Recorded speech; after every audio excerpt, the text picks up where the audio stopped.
Welcome to Worlds Unbound. Make sure to visit the story page on Royal Road to support the author, or to follow along. Link in the description. Video created with permission from author. That time an American was reincarnated into another world. By Sp4de. Chapter 8. Call. Maxwell spoke of his ambition and his life's work with great emotion. I could tell that he was deeply attached to this technique. Or I should say call.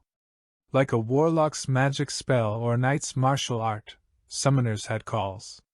The call of the fallen angel was something Maxwell himself had created. It wasn't a call that had been tested by time or used by anyone else. It also made me skeptical. I didn't know anything about calls, nor Maxwell who had created this. With my naivety, I couldn't verify its quality. Then again, within the Polaris family, he was an esteemed sir.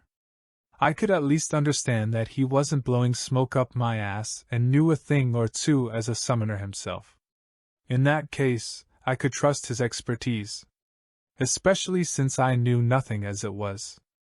I was in dire need of something that would allow me to use my power.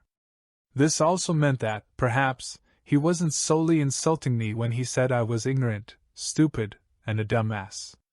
Maybe that was necessary for me to be successful with this call, being a blank slate with no biases. Not that it made me less irritated. You have no use for common knowledge, not yet anyway.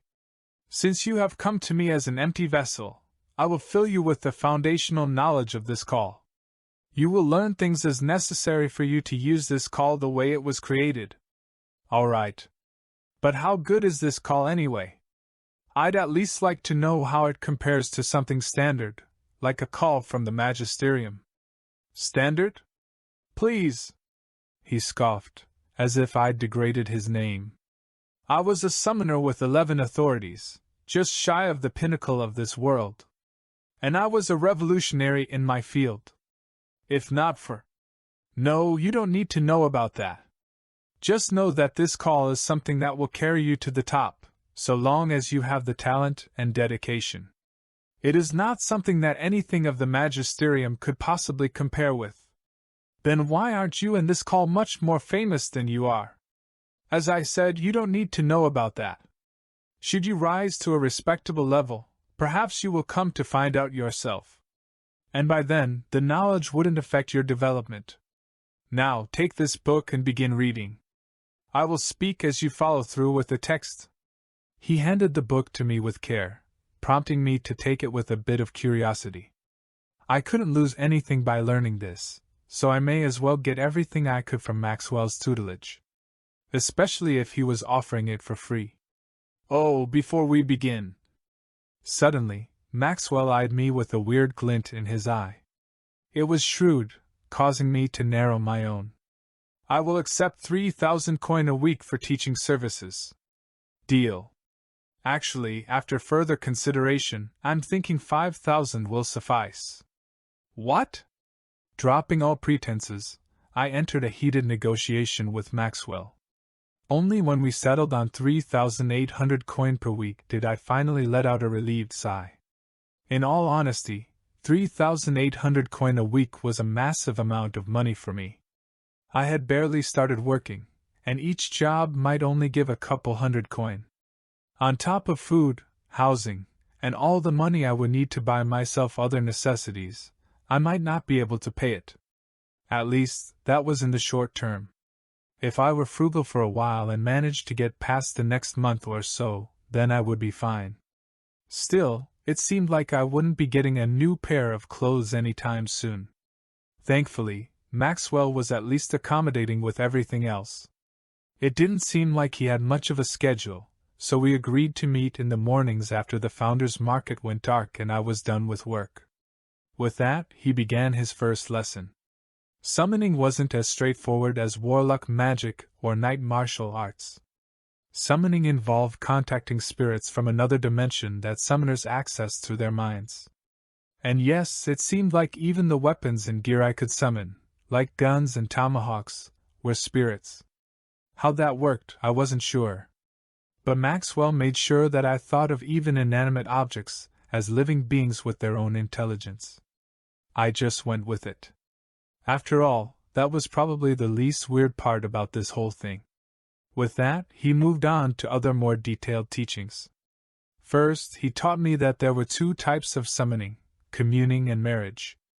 Communing was where one called upon the spirits for a temporary amount of time. This was what I did with the flintlock pistol. With Maxwell's Call of the Fallen Angel, though, I could create a communion with a spirit, and in real time, power it with my psyche. So long as the communion was active, I could wield the spirit, and it would return to the dimension when the communion was cut. This method of active communion was apparently unique to his call, though he didn't tell me what the standard method was. Then there was marriage. And not unlike what it was commonly known as, marriage involved creating a life's bond with the spirit. A marriage, he said, was to be treated as if I were to be married to a woman. The commitment would be lifelong, and not only that, but the spirit's life would be tied to mine. Should I die, the spirit would die with me. This made it far deeper than a standard communion, and was apparently where the specialty of the Call of the Fallen Angel lay. With this system of marriage, I could create bonds with, technically, as many spirits as I wanted. This special bond also afforded both the summoner and the spirit the ability to share their powers in more dynamic ways. In this way, the spirits wouldn't merely be tools to be used, but an ally to cooperate with. However, the cost to marry a spirit was high, and not something to be treated lightly. To marry a spirit was to permanently remove it from the other dimension, attaching it to your mind and soul. If, while in battle, the spirit were killed, it would do great damage to your soul, no different from gouging out a chunk of it. Thus, marriage involved risk for both the summoner and the spirit. It was only to be done if the summoner truly had a deep bond with the spirit, and could reasonably accept and guard against the risks. This meant that the number of marriages should be few. These concepts were easy to understand. However, the process to carry out these processes wasn't so. To properly commune with a spirit required a complex process called charming. This was basically spellcasting but for summoners. But charming just any spirit wasn't wise. For one, not all spirits were neutral or benevolent. Some were malicious, and communing with a malicious spirit could end badly should it revolt against you when you needed it to cooperate. So to sift through all the spirits of the dimension, Maxwell taught perhaps the most important and foundational piece of knowledge all summoners should know. It was called projection, something that was universal among all sorcerers. Of course, Maxwell's call had a unique way of projecting into the dimension of your authority. First, there was unassisted projection, which involved a superficial scan of the dimension with your mind. This could reveal details about some unelusive spirits. On the other hand, there was catalyst projection, whereby the summoner turned a married spirit into a catalyst to allow a deep search into the dimension. This afforded them far greater abilities and details, allowing them to glimpse into the nature of the spirits they discovered. It was at this point that Maxwell stopped feeding me information. With the basics down, I understood that the first step I needed to take was projecting into the dimension of my first authority, or my first star. That way, I could properly and systematically discover spirits, charm them, and then commune with them. Of course, learning those things would come later.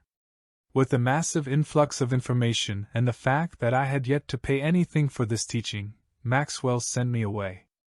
Agreeing to come back the next morning and bring a 500 coin deposit, I left the Black Spider Market.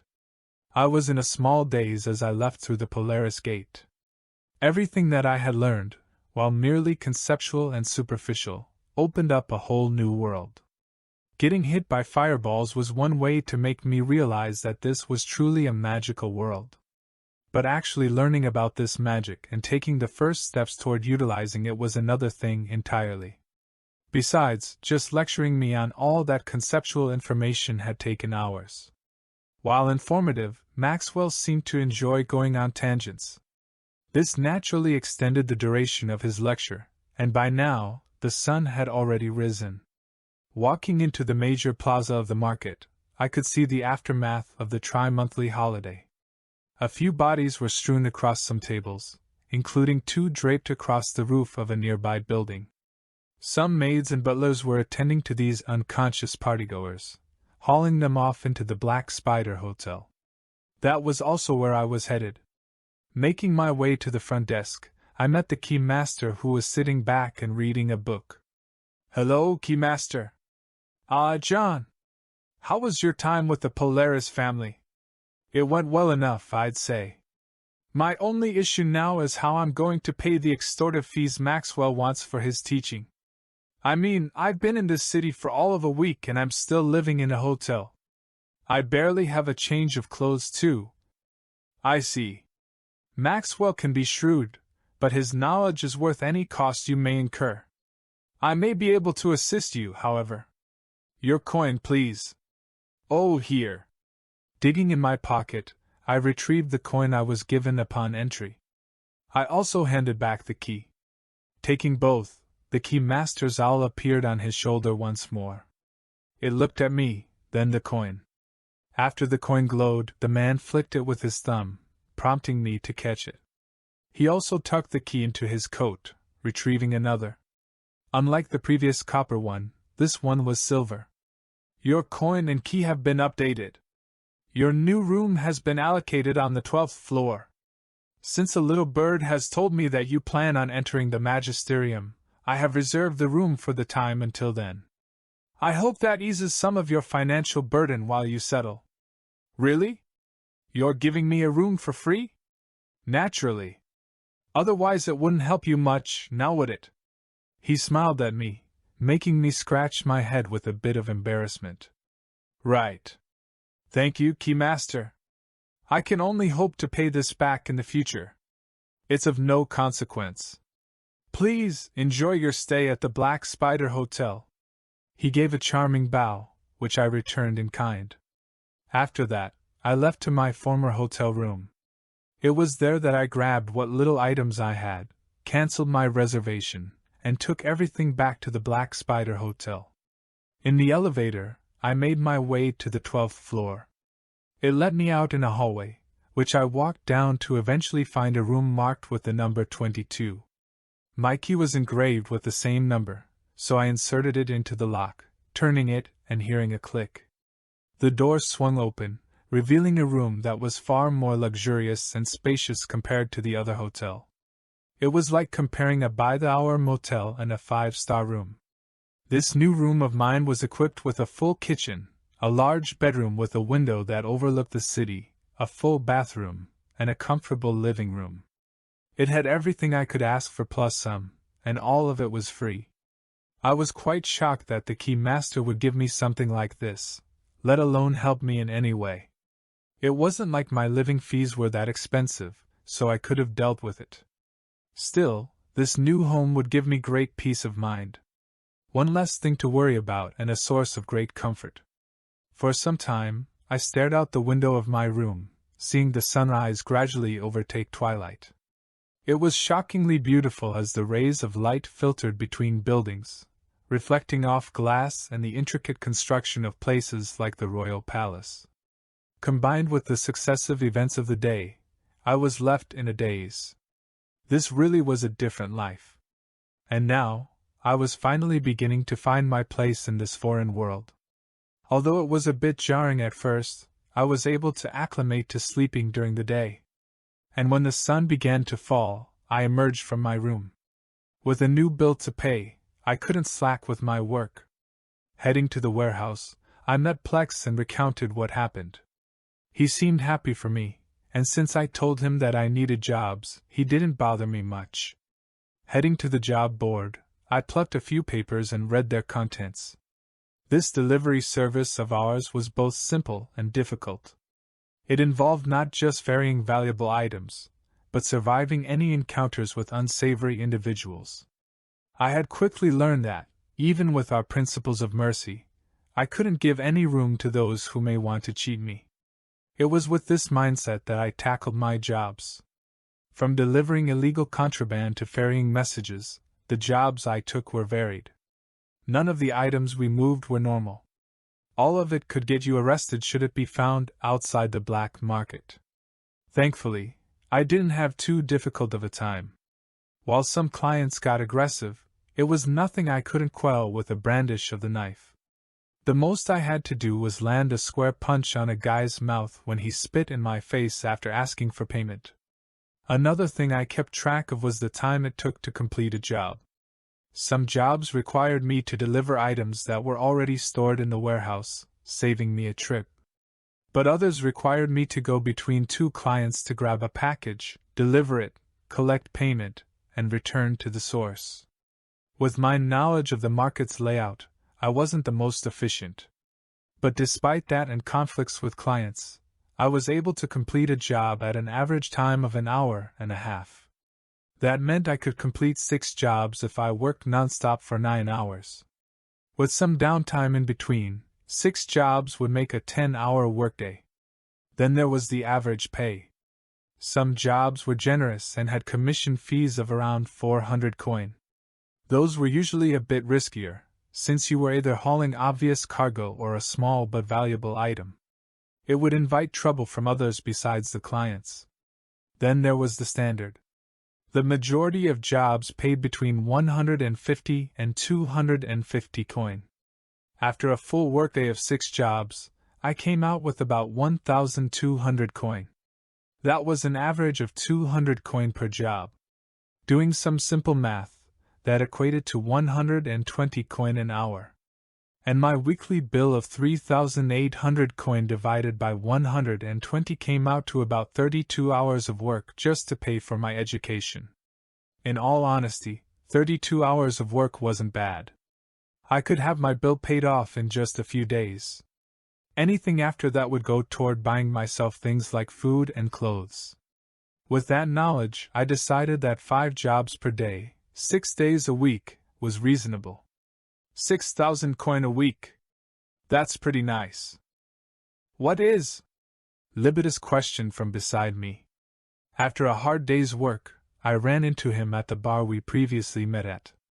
That bar was apparently the spot for the delivery men of Plex's company to hang out. I explained to him all the numbers I had run in regards to my income and weekly bill. And for the most part, my plan seemed sound.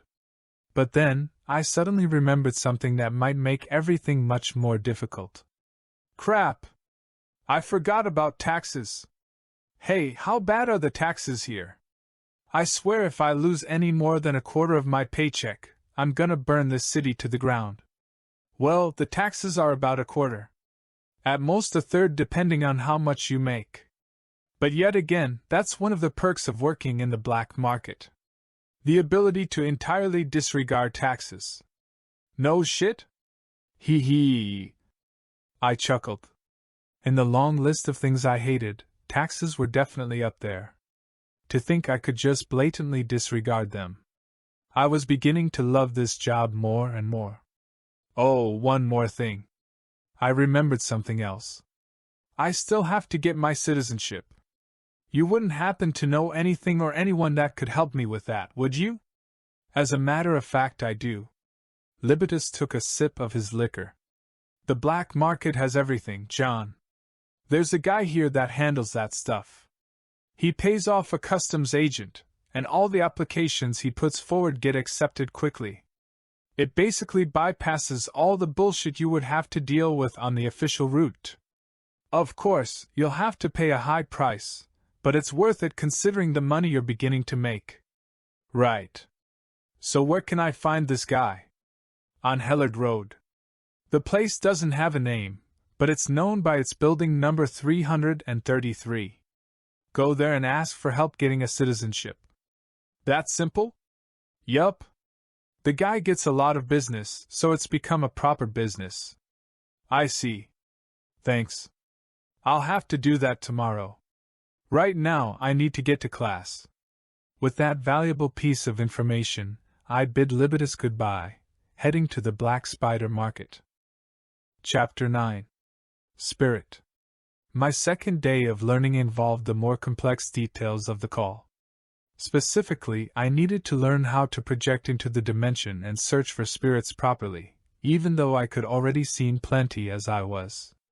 Turns out, these dimensions went deep. What I could see was only what existed on the surface. Within each dimension, there were both weak and powerful spirits. It was the powerful ones that lurked in the dark, waiting to be discovered. Naturally, I wanted to commune with or even marry the most powerful ones. Taking several hours to do so, Maxwell taught me what was basically a spell. By weaving Psyche in a certain pattern, I could form a drone and dive deep into the dimension. This would allow me to project. But weaving my Psyche at all was difficult. Just calling on that invisible power in my mind was enough to frustrate me. It was like moving a new limb. It didn't listen to my commands, let alone move into a complex formation. Luckily, Maxwell had an exercise for that, one that stressed the manipulation of my power. Of course, the exercise also made me tired. It drained my mental energy, making me feel like I had worked for a full 24 hours after merely 2. It was a good thing that these classes were at the end of my day. When it was over and I left with mental exhaustion, I headed to my fancy room in the Black Spider Hotel and knocked out. Contrary to the exhaustion, though, my night of sleep was rejuvenating. When I woke up, my mind felt amazingly clear and energetic. Even moving around my Psyche was easier, showing clear progress. And so, I went on with my day, my mood high and my steps light.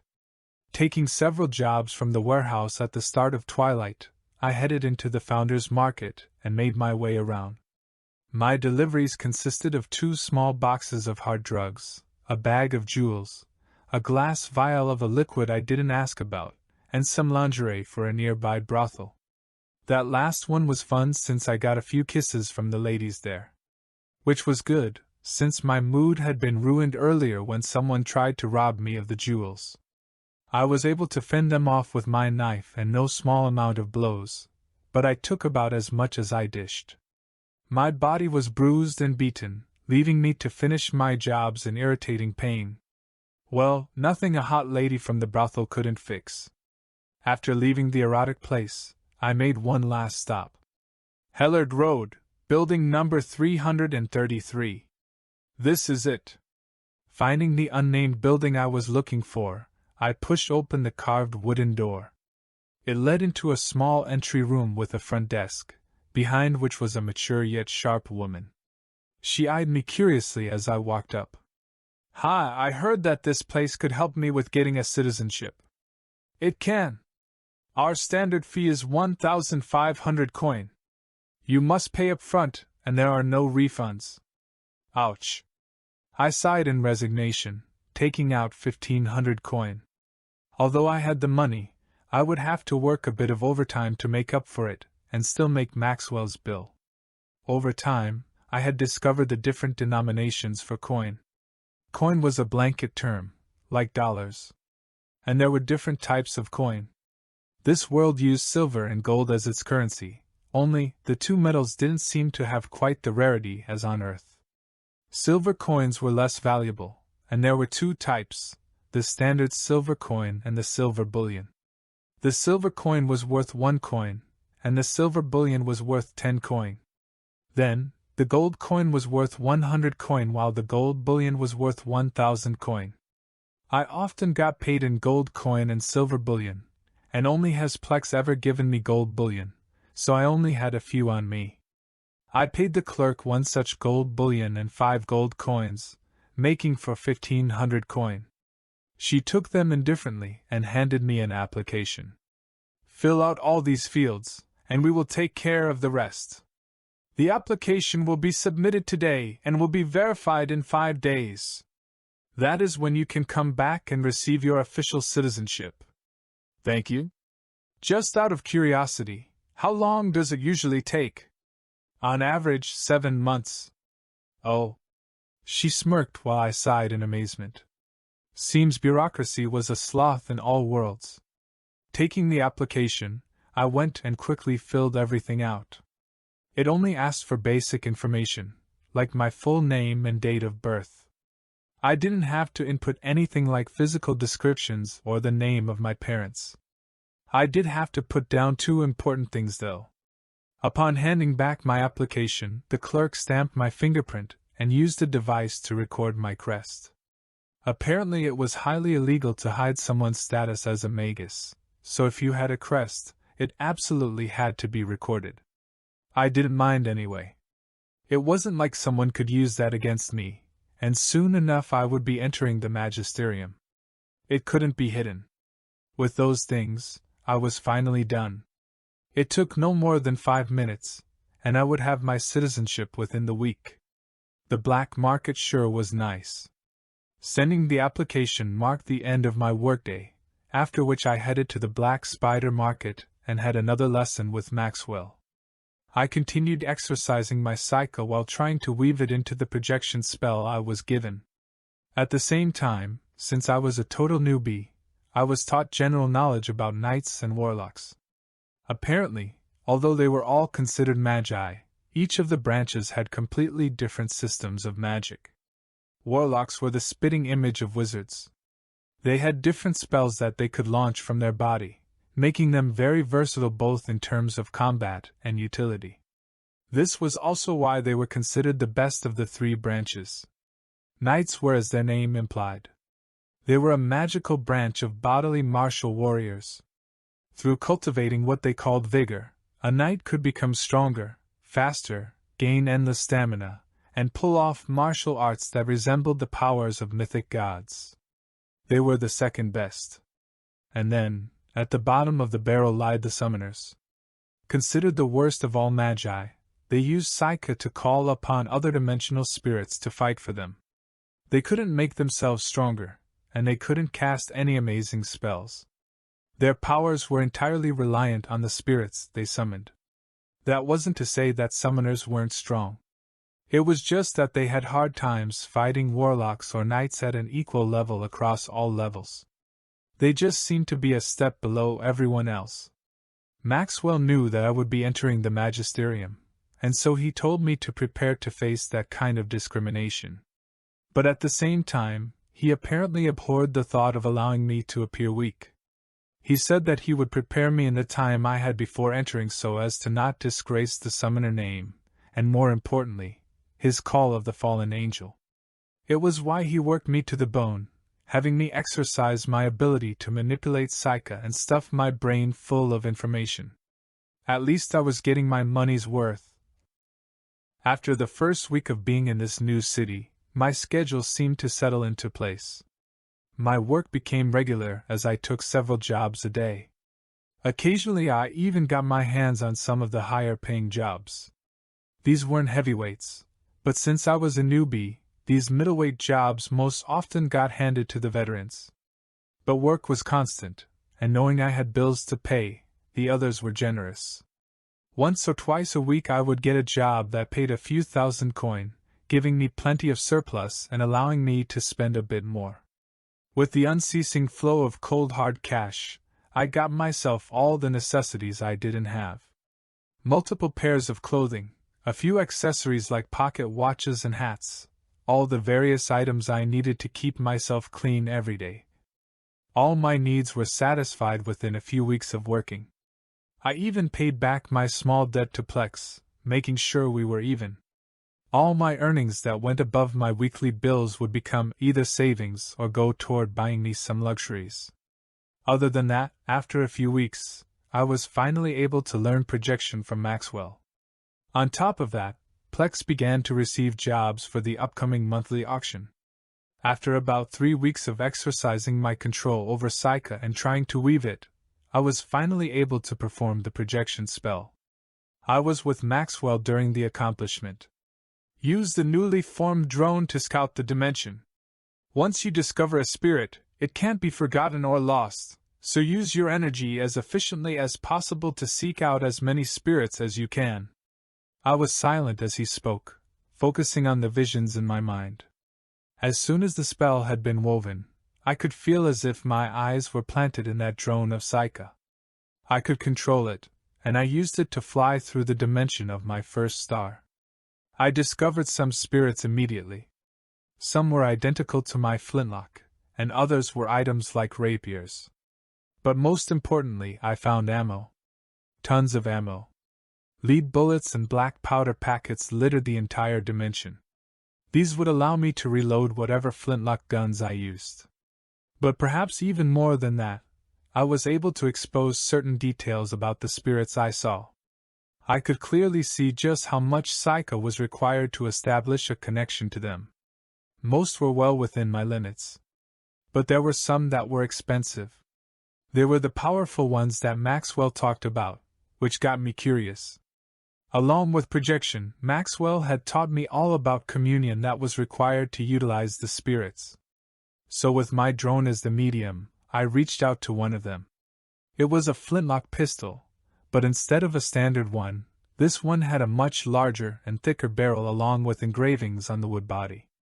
It was unique, and when I made the handshake and initiated communion, I figured out why. The communion seemed to trigger an influx of memories from another time. In my mind, I could see a large man dressed in an old militia uniform. He rode on a horse and carried a rapier. On his hip was the flintlock pistol I saw. I quickly understood what time period these scenes came from. The Revolutionary War. A time when America fought for its independence from Britain. A time when firearm technology was in its infancy, yet becoming more important than ever. I saw as this loosely uniformed man rode alongside some soldiers of the Continental Army, all of them defending a village from invading redcoats. The two sides quickly entered a heated battle, the man on the horse swinging his rapier while making his way around the village. It was only after a while that his horse took a shot to the chest, unable to maintain itself and falling to the ground. The man jumped off and resumed battle on the ground. When on the ground, he resorted to using his unique pistol. When he fired, the pistol exploded with roaring flames. The heavy bullet was backed by an abnormally large amount of gunpowder, so much so that he actually managed to kill two men with a single shot after the bullet blasted through their bodies. And his skill with reloading was impeccable, even under pressure. He could pour powder and slam down another round while running before quickly lining back up another shot. The battle at the village lasted 4 hours, but this was not a heroic tale of victory. Instead, the Continental Army fought until they fell to the tactics of the British Army. The man with the unique pistol was one of the last to fall. In the end, he had taken 34 people with him, his pistol, aim, and reloading skill carrying him until the end. With that, the memories stopped. In the real world, I could feel a large and heavy object appear in my hands. I saw the pistol in its full glory, with even a few dried blood stains in the wood. It was heavy, cold, and loaded. And with its appearance, I could instinctively understand how to use it. My arms and hands aimed the pistol just as the man in the memories had. I could feel my body reflexively wield it. I had inherited his skills, the skills infused into the spirit of the gun. Amazing! What is that? Maxwell asked as he observed the pistol in my hand. As I had learned, summoners could conjure spirits from 2 different categories, hot and cold. Hot summons were living spirits like exotic monsters and animals. These were conventionally living beings, and they had intelligence that increased with every level. And cold summons were conventional weapons, like swords, spears, and shields. These were inanimate beings. My category was of the second type, and quite unfortunately, cold summons were regarded as the worst type of summons. So not only was I a lowly summoner, but I had cold summons. Thankfully, I knew that these cold weapons were anything but lowly or lacking in power. I gave Maxwell a vague explanation. This is a gun. It fires deadly projectiles like arrows. I see. This is not a weapon that I recognize, though it looks similar to siege cannons. It's almost exactly like that, except dialed down. Anyway, I've successfully communed with this spirit. Yes, congratulations. Maxwell gave his praise while scrutinizing the pistol. It seems like a decently powerful spirit for your level. One thing though. I was able to see the memories of this spirit. Is that normal? Memories? Maxwell rubbed his chin. Spirits, regardless of animation, do indeed have what we can consider minds. It has been documented, though rarely, that some cold summons carry with them remnant spirits, most often of warriors from another time or world. This gives special cold summoners some ability, as they can inherit the skills of the previous warrior. Really? Then why are they still considered the weakest? Because you are inheriting the skill of a warrior, yet not his physique, endurance, strength, or power. You are a glass sword, sharp yet brittle. So even if you inherit the skill of the greatest warrior from another world, you couldn't hold a candle to even mid-level knights, since you lack what truly comprises a powerful warrior, which is the powerful body. I guess that makes sense. I could understand what he was saying, though it didn't make me feel good. This meant that, while I could attain powerful guns, they may not be able to carry me far. But Maxwell only smirked. Don't let it get to your head now. That logic only applies to normal summoners. With my call of the fallen angel, you will be capable of so much more, disposing of preconceived limiters. You're lucky I even told you about normal summoners. Because if you let the biases of normality taint your mind and teachings, then you won't be able to use my call to its fullest extent. So forget about it. Oh. All right. His words picked my spirits back up. It seemed there was still more in store regarding this call. So I disregarded what he said earlier. It wasn't much longer afterward that we ended the session. I left for my room with both slight exhaustion and a sense of accomplishment. Now I could properly project and commune with spirits, but perhaps unfortunately, the time to use them was nigh. It was the next day that Plex called in the few members of his company. This was also when I discovered that there were more than 3 of us. There were 5 of us. Myself, Plex, Libitus, and 2 others. One was Tovex, who I had briefly met alongside Libitus at a bar. The other was a woman who I knew nothing about. You know Tovex, and this is Rayla. Libitus named the woman I didn't recognize. After observing her, I could faintly sense a significant amount of power lurking within her body. I knew immediately that she was a magus, though I didn't know what type. All I knew was that I would get my ass handed to me if I fought her. The introductions were short as I greeted the 2 of them. Afterward, Plex began a meeting. Not that it seemed important. Everyone was casual.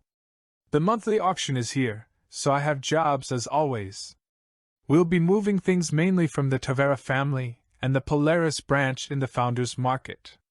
But we also have a special order, which is the reason I've called you all here. Plex smiled while taking out a paper and showing us its front.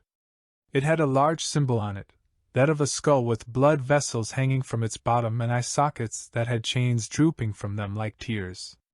The Trenches have requested our help. Chapter 10. Trenches. Who are they?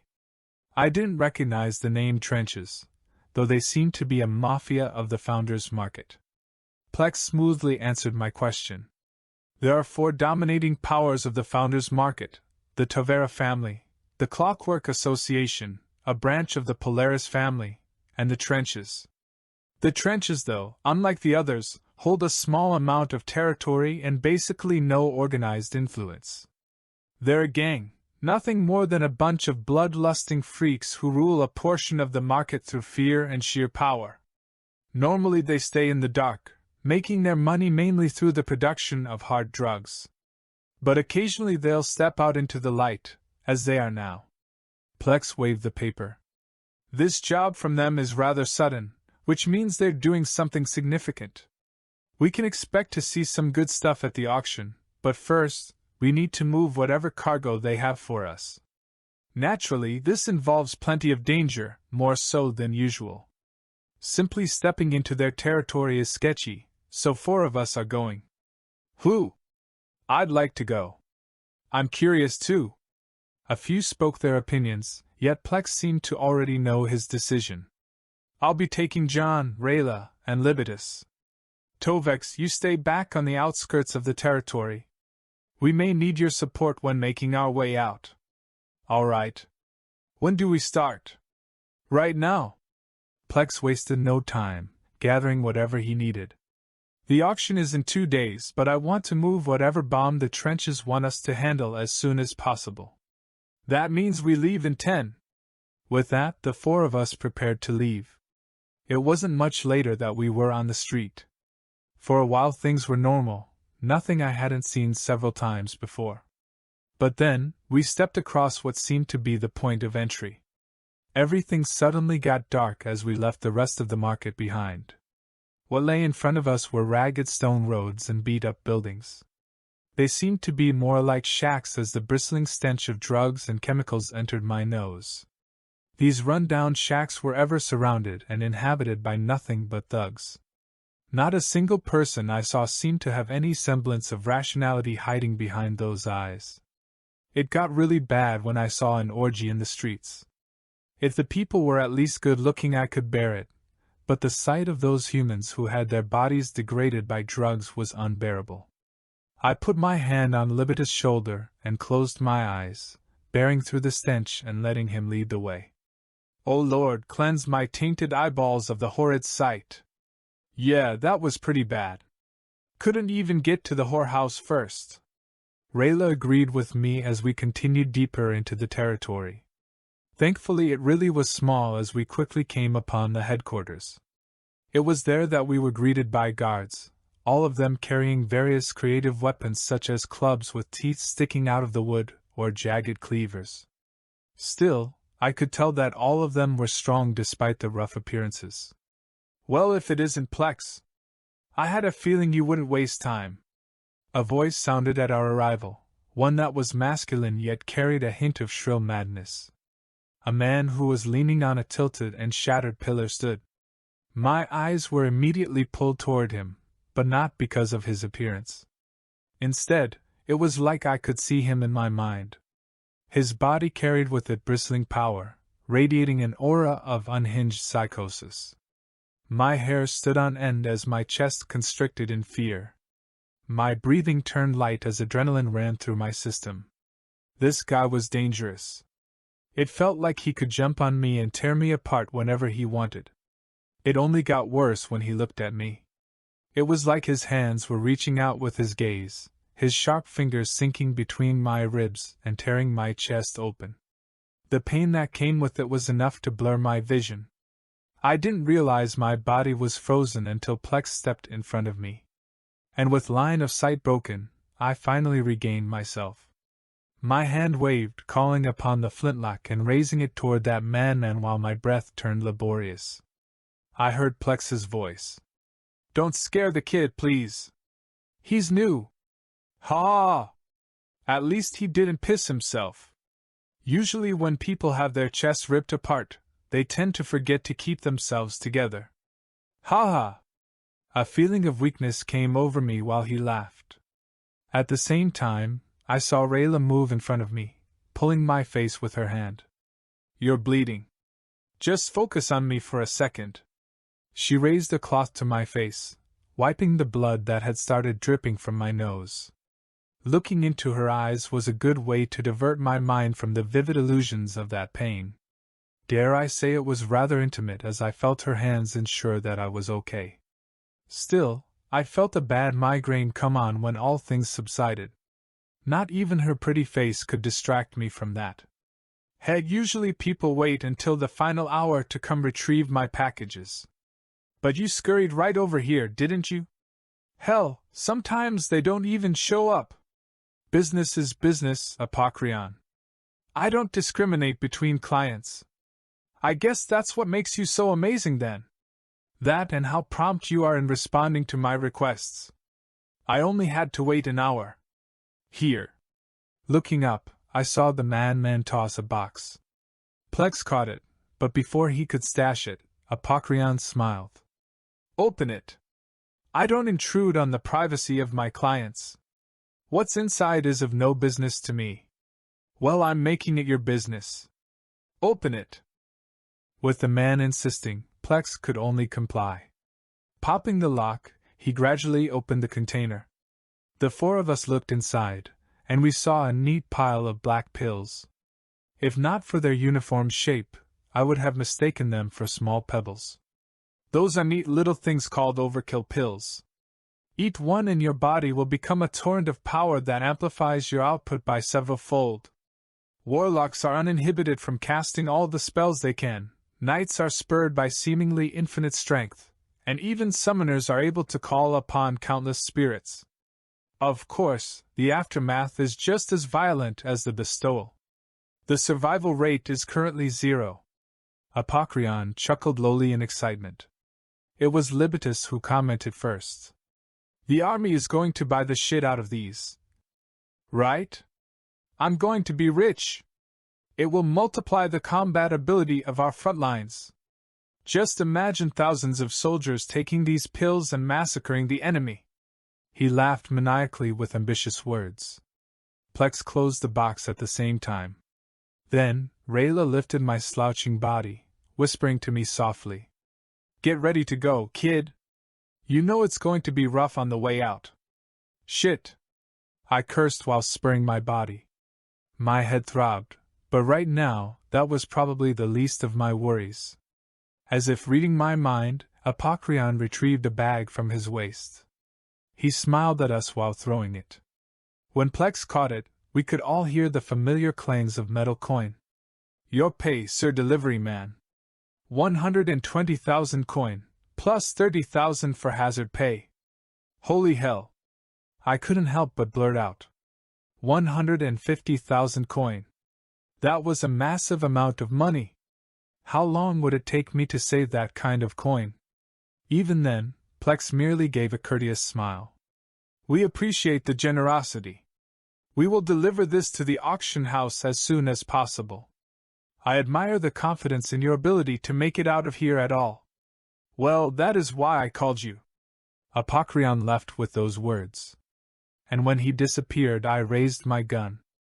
My communion with this spirit gave me the skills of that soldier from the Revolutionary War. So when I saw a man jump at us from atop a building, my arm reflexively moved. Bang! It fired, leaving behind a plume of smoke. And the body fell limply to the floor, a hole through its throat. For a few moments, everything was silent, until Rayla spoke. That was kind of hot. What was that? That was how we negotiate with criminals in my homeland. Fuck! My head hurts. Let's get the hell out of here. Amen, brother. Libitus laughed while reaching under his coat, retrieving a metal whip with segmented blades on it. Rayla also took out what looked like a small staff. On its end was an arch that cradled a floating heart that pulsed as if alive. Around it, fancy lines appeared. Plex disappeared while smiling. I got the money. See you all at the warehouse. Asshole! I yelled while reloading. It only took several seconds as I easily retrieved a bullet and powder from the dimension, slamming everything down in the barrel. At that moment, several other of those psychos came running at us from all directions. Libitus lashed out with the metal whip, Rayla cast some spells that spit out sharp blades of air, and I took aim. Looks like we're earning our money today. Ugh. Oh yeah, that's tasty. Having fun yet? Libitus snickered while hoisting my arm over his shoulders. He bore the weight of my body as we walked through the Founders Market. One of my eyes was closed, a thick liquid streaming over it. I smelled smoke and my tongue tasted iron. Hey, I don't think I've ever been drenched in my own blood like this before. Am I really not gonna die? Don't worry. Rayla's healing is good enough to keep you alive. Trust in my experience. I see. You have my sympathies. I laughed as we arrived at a building. Kicking open the door, Libitus dragged me into a bright area. It looked like a hospital with sterile white tiles and beds. I looked through my one eye as a nurse came striding over. Before she could even speak, Libitus flicked a gold bullion at her. We both need treatment. A few stab wounds and some blunt trauma. We also have another coming, a woman with red hair. Understood, sir. Right this way. She quickly led us to a couple nearby beds. Libitus lifted me into it before he set himself down on another. Help him first. Don't worry, sir, we can help you both. The nurse reassured Libitus, though she did hurry over to my side and pull open my clothes. My body was riddled with lacerations and a few stab wounds, along with huge nasty bruises on my limbs. The fight out of the trenches was not an easy one. Without Rayla and her healing, I would have died. I killed no small amount of people, but not every shot was precise. Despite the large caliber, those freaks didn't immediately go down unless you hit a vital spot. And smooth-bore flintlocks didn't make marksmanship easy. If I didn't have the inherited skills from that man, there was no way I would be here now. After seeing my wounds, the woman reached into one of her pockets and retrieved a red pill. She plopped it into my mouth, the pill instantly dissolving. There wasn't even anything to swallow. Instead, a hot energy spread through my blood vessels.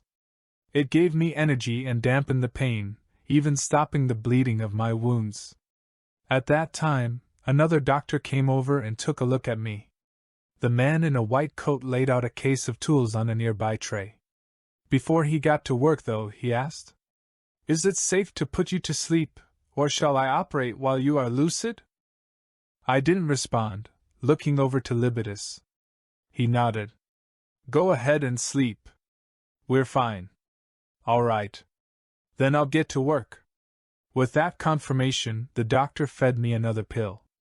This one dissolved like the last one, and just like that, I turned drowsy before passing out. When I woke up, my body was racked with a dull pain. When my eyes focused, I turned my head. I could see Libitus on the bed beside me, his back propped up and reading a book. Turning the other way, I saw a red-haired girl asleep on another bed. It was Rayla. I had only known her for a few hours, but my impression of her was good. She was pretty, and unlike the orange hair that was usually associated with redheads on Earth, her hair was actually a blood red. In this world, some people had deep-colored hair like that. While she wasn't jaw-droppingly gorgeous, she was still pretty. She was also mature, perhaps a bit older than me. And as I had discovered, she could be a bit flirty. It was fun. Her wounds were a bit lighter than yours. But with her healing powers, she'll recover just fine. Yours were still the worst of us. It's good that your body is resilient, Libitus commented. Taking my gaze off the sleeping Rayla, I closed my eyes. Yeah, not like it hurt any less. Still, I don't think I've ever pushed myself like that before. I didn't even know I could go that far. You learn things about your limits during battles like those. They're valuable experiences, so long as you survive them. Oh, also, I looked at Libitus while he smiled. You're cut. 25. Like? Yeah. None of us expected him to pay that much, but hey, we earned it. Just don't spend it all in one place. Right. I was a bit dazed. I just earned 25,000 coin. That was more than everything I had earned up until this point. Oh, we also have more deliveries to do over the next couple days. The auctions are always the time for big business. You can expect this kind of stuff every month, especially when the major auctions come around. Of course, this was a special case. Singular payouts aren't quite as big and not nearly as dangerous. But you can expect to make tens of thousands over a mere 3-day period during normal auctions. I like this job. Yeah, it's pretty good. Libitus chuckled and agreed. And not long after, Rayla roused from her sleep. I could see a few lines of stitches on her lithe body, but they had already healed much better than mine. She turned, her eyes focusing on me. Hey, sweet cheeks. How's your ass? Oh God, this is not becoming a thing, is it? You bet your tight ass it is. She giggled as I rolled my eyes. One of the several slices on my body happened to be on my butt cheek, which she had to heal so I could keep running. It was embarrassing. Even Libitus laughed. She snickered a bit as I diverted my gaze. Don't worry, hun.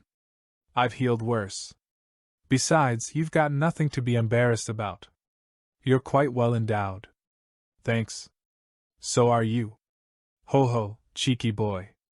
Her eyes curved as we smiled at each other. A few minutes later, a doctor came over and checked us all out. Once he gave us a painkiller pill and cleared us, we all grabbed our stuff and left. Our first stop was the warehouse. It was there that we saw Plex. But he wasn't in perfect shape. His clothes were bloodied as he slumped in a chair. The only reason we knew he was alive was because he was drinking a bottle of wine. Oh, you all finally made it. Are you okay? I've been worse.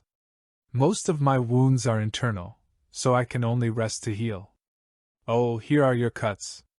Saying that, he took out 3 bags and threw them to us. I caught mine and opened it, seeing 25 gold bullion coins. They were worth 25,000 coin. A stupid grin surfaced on my face. It felt nice, being somewhat rich. And the jingle of gold made my wounds hurt less. Rayla. Plex called while taking a swig of wine. Take John to the Polaris Bank tomorrow and have him open an account. Do it under the company name. He can't be walking around with that coin all the time. All right. For now, I just need to head home. Walk with me.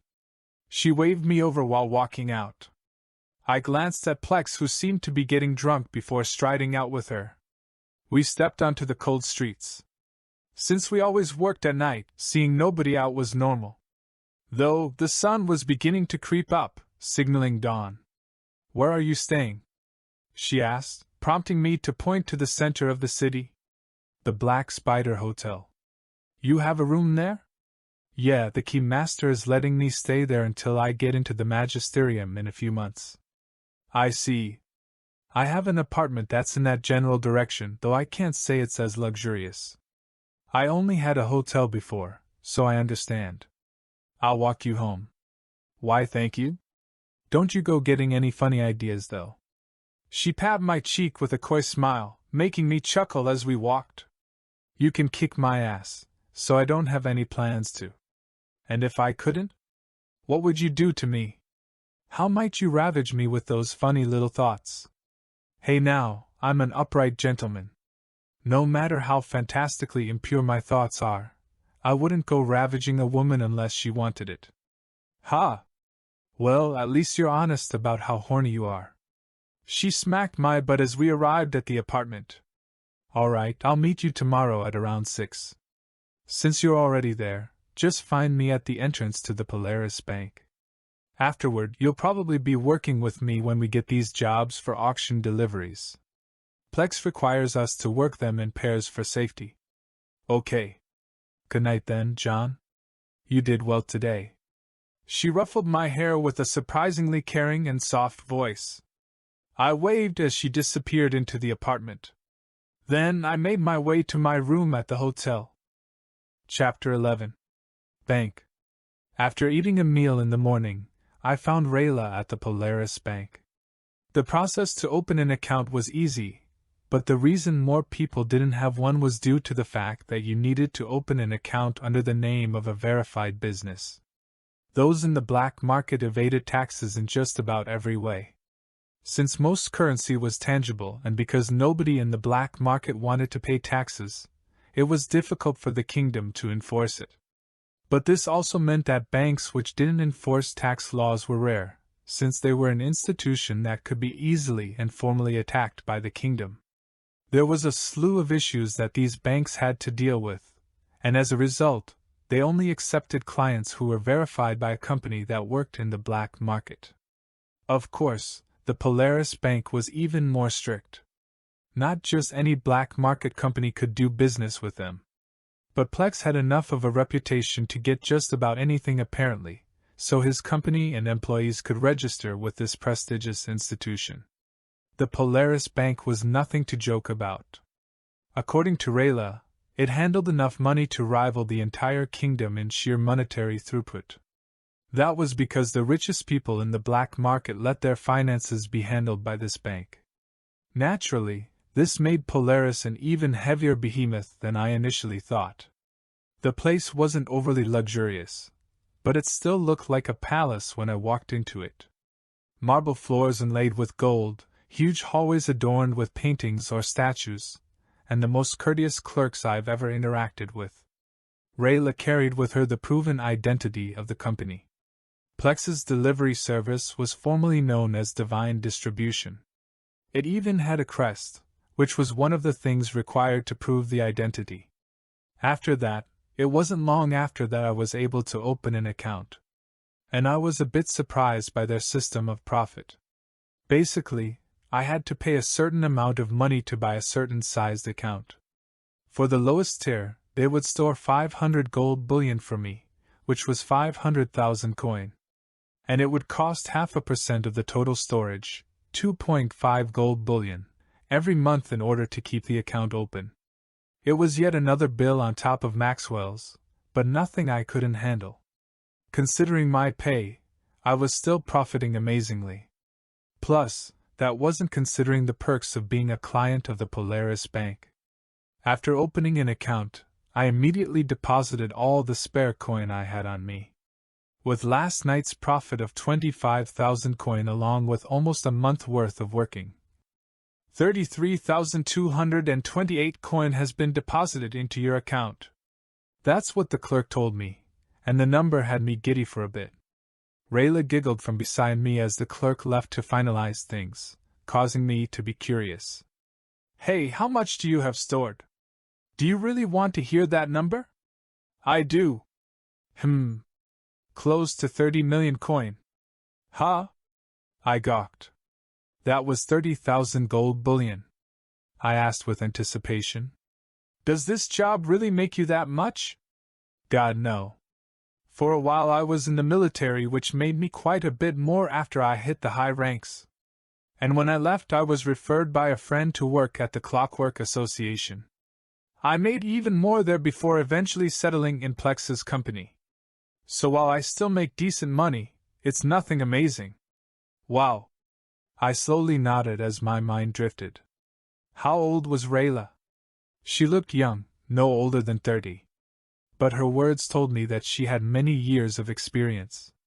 And considering that this world was full of magic, it wasn't crazy to think that lifespans were longer. Kind of like the mythical elves that could retain their youthful appearances even at old ages. I suddenly wanted to ask how old she was, but that wasn't very tactful. So what are you? 60? Instead I guessed, earning a snide smirk. You're going to do great with girls when you enter the magisterium. I happen to be a blunt person, especially when I know that you're probably more like half that age. Something like that. At the very least, I'm not that much older than you. I'm 22. Really? This time she looked at me with surprise. I scratched my roughly shaven chin that betrayed my age. I often got told that I looked older than I was. So when I smiled at Rayla, she scoffed and smacked my chest. You kids these days. Hey now, you're not that much older, right? Shut up. I make more money than you. Oh no, my fragile ego. We laughed a bit until the clerk came back. Here you go, John Cooper. The money has been stored and your card has been prepared. Here. The clerk handed me a card. When I felt it, I realized how unique it was. The border of the card was made of gold metal, and its body was like a window that revealed a flowing black film. On this film, I could see the symbol of the Polaris Bank. The clerk explained how to use it. All your money is stored within this bank, but through this card, you can retrieve any amount of your money, at any given time, and in any denomination. So if you desired, you could pull out 33 gold bullion, 330 gold coin, 3,300 silver bullion, or 33,000 silver coin. It all comes from that card right there. Simply tap the symbol and designate how much you wish to retrieve. Oh. Doing as he said, I tapped the golden symbol with my finger. Then, first sliders appeared. I designated a single gold bullion, and with a confirmation, the black film fluctuated. You can simply dump out the coin or reach in and pull it out. Oh! I smiled as I reached into the black film, feeling the coin and pulling out the bullion. Cool! As your company is a platinum level client, you have been granted a gold level account and card. This means that not only can you retrieve your coin, but you can also deposit your coin simply by inserting it into the card at any time. And should you deposit more money and reach the next level, you would be granted a platinum level card that comes with even more functionality. Right. Thank you very much. It's my pleasure. If you require anything else, just let me know. The clerk left as I continued to play with the card. It was amazing how I could simply throw the coin in and out of the card. It was literally a portal for my money. Magic is amazing. Rayla smiled as my playful attitude. Alright, be sure you put all your payments straight into that card when you get them. You don't need to get robbed and lose everything. Also, it only works with your specific crest, so don't worry should other people get a hold of it. Oh, even cooler. With that, the two of us left the bank. Our next stop was the warehouse. There, we only found Plex, who looked much better than yesterday, yet still beat up. He smiled at us. Hey, you two. Have fun at the bank? This card is cool. Yes, it is. And you'll be using it plenty today. Your jobs are on the table. All of them need to be done by morning. Walking over, Rayla and I saw 8 sheets on the table. All of them required us to head to a location, grab an item and our payment, and deliver the item to the auction house. For these jobs, our clients were located all across the city. Some were close, some came from the Founders Market, and others were farther away. I could already tell it was going to be a long night. We should get started. Rayla sighed while scooping up the papers. Our warehouse was located just outside the city center, putting us right in between the Black Spider and Founders Markets. Making a quick decision, the two of us decided to handle 3 of the jobs that came from the Founders Market. Of course, they were also the most dangerous. Anything going to the auction was a valuable item, and these items were most vulnerable while in transit. So us delivery men, while neutral and immune in the black market, were often targeted by those who didn't care. Being neutral and immune simply meant that, should we kill those from, let's say, the Clockwork Association after a deal gone wrong, we wouldn't be systematically hunted. Conflicts were always considered personal and wouldn't escalate. But again, there were those who simply didn't care. We ran into a few of such people after we had picked up our 3rd item. While crossing through an alleyway, Rayla and I were suddenly surrounded by 4 men. 2 carried swords while the other 2 seemed to be warlocks. I smiled and sighed while looking at the leader. Hello, gentlemen. How can we help you? Drop those packages. Oh, sure thing. Here's the first one. Bang. An explosion rang out as I fired my flintlock. The man in front of me froze for a few seconds before falling to his knees, a large hole now in his chest. I turned to the others with a smile. Who wants the second one? They were silent for a moment before running off, disappearing from our sights. Rayla chuckled as we continued walking. How bold of you! After escaping from the trenches yesterday, I've become severely desensitized. Besides, killing 1 and scaring 3 off is better than making them think they have a chance and having to kill all 4. Still, I'd rather not have to at all. Yeah, I understand. But that's just how the black market is. Don't feel guilty. She patted my back, and we continued on our way. Fortunately, everything after that was uneventful. Perhaps we got lucky, but we delivered everything to the auction house without a hitch. I also got paid another 14,000 coin even after dividing the profits with Rayla, putting my total savings at nearly 48,000 coin. With that, another day ended. The following day was yet again filled with package deliveries. Rayla and I only exchanged a few hostilities with some unsavory individuals. And while the fights generally ended quickly, both of us did end up exchanging blows. That hurt like hell. I had plenty of wounds that were still in the process of healing, and getting punched or kicked only ended with my stitches getting broken. After killing several and scaring off the rest, we finished our deliveries, headed to the hospital, and got fixed up. Not even those difficulties could put a damper on our mood though. I didn't know what it was, but Rayla and I continued to have fun with each other.